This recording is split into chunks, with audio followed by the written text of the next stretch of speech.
குட்டி புலியும் கடற்கரையின் ரகசியமும். குட்டி புலிக்கு கடற்கரையில போய் அப்படியே காத்து வாங்கிட்டு நடக்கிறதுன்னா ரொம்ப இஷ்டம். ஒரு நாள் குட்டி புலி கடற்கரையில நடமாடி கொண்டிருக்கும் போது யாரோ அழுற சத்தம் கேக்குது. அப்ப குட்டி புலி யாரு அழுறதுன்னு சுத்தி முத்தி பாக்குறான். அங்கே ஒரு பெரிய கடல் ஆமை ரொம்ப கவலையோட அழுது கொண்டிருந்துச்சு.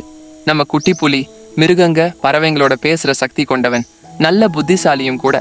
அதனால அவன் அந்த ஆமை பக்கத்துல போய் அது கூட பேச ஸ்டார்ட் பண்றான். அடடே ஆமை அக்கா, ஏன் இப்படி சோகமா அழுதுட்டு இருக்கீங்க? உங்க பிரச்சனையை ஏன் கிட்ட சொல்லுங்க, அது எதுவா இருந்தாலும் அதை நான் தீர்த்து வைக்கிறேன் அப்படின்னு குட்டி புலி ஆமைய பார்த்து சொன்னான். அப்படி சொன்னதும் கொஞ்சம் என் கூட வாங்கன்னு சொல்லி குட்டி புலி அழைச்சிக்கிட்டு போறாங்க.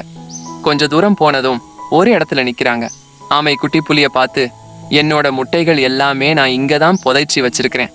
ஒரு நரி அதோட மோப்ப சக்தியை பயன்படுத்தி முட்டைங்க இருக்கிற இடத்த கண்டுபிடிச்சி டெய்லி வந்து ஒவ்வொரு முட்டையா சாப்பிட்டுட்டு போகுது. எனக்கு அந்த நரிய பார்த்தாலே பயம். அதோட மோதிர சக்தி என் கிட்ட இல்ல.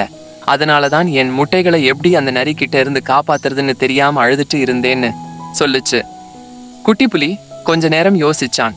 அப்புறம் ஆமைய பார்த்து, அக்கா கொஞ்சம் நேரம் தள்ளி நின்னு வேடிக்கை மட்டும் பாருங்கன்னு சொல்லி எல்லா முட்டைகளையும் மண்ணுக்குள்ள புதைய விட்டு மேல் பக்கம் பெரிய கற்களையும் மரக்கிளைகளையும் வச்சான்.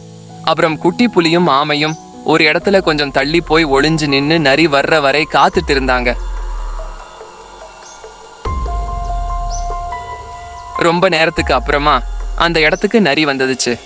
அடடா, யாரு இந்த வேலையை பார்த்தது? இவ்வளோ பெரிய கற்களை நான் எப்படி அகற்றுறது? இன்னும் ரொம்ப கோவமா கத்துச்சு. இந்த முட்டைகளை சாப்பிடுறதுக்கு இவ்வளவு கஷ்டப்படணுமா? இதுக்கு பேசாம காட்டுக்குள்ளேயே போய் ஏதாச்சும் சாப்பிட்டுக்கலாம்னு சொல்லி ஆமை முட்டைகளை சாப்பிடுற எண்ணத்தை கைவிட்டு நரி அங்கிருந்து போயிருச்சு. கொஞ்ச நாளைக்கு அப்புறமா அந்த கற்களுக்கும் மரக்கிளைகளுக்கும் இடையில இருந்து குட்டி ஆமைங்க அம்மா அம்மான்னு சொல்லிக்கிட்டு அந்த தாய் ஆமையை நோக்கி வந்துச்சுங்க. தாய் ஆமைக்கோ ரொம்ப சந்தோஷம். குட்டிங்களை ரொம்ப பாசத்தோட கட்டி அணைச்சிச்சு. ஏன் குட்டிங்களை காப்பாத்தி கொடுத்ததுக்கு ரொம்ப நன்றின்னு குட்டி புலிய பார்த்து ஆமை சொல்லுச்சு.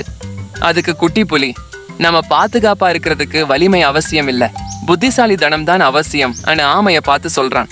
அன்னையிலிருந்து ஆமையும் சிந்திச்சு வாழ்றதுக்கு பழகிக்கிச்சு.